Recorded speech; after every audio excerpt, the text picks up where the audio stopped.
YCP ప్రభుత్వం చేసిన అరాచకాలకు ప్రజలు విసుగు చెందారని కొత్తపేట నియోజకవర్గం కూటమి అభ్యర్థి బండారు సత్యానందరావు అన్నారు. ఈసారి మూకుమ్మడిగా కూటమికి ఓటు వేయడం ఖాయమని అన్నారు.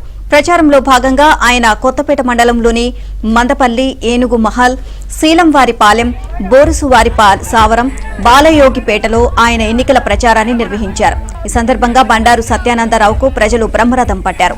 పూలమాలలతో ఘన స్వాగతం పలికారు.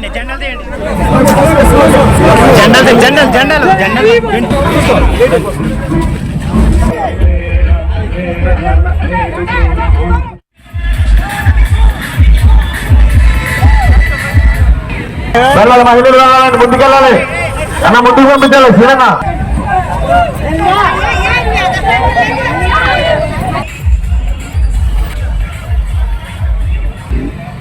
మహిళలు రావాలని ముందుకెళ్ళాలి అన్న, ముందుకు పంపించాలి. సీనన్న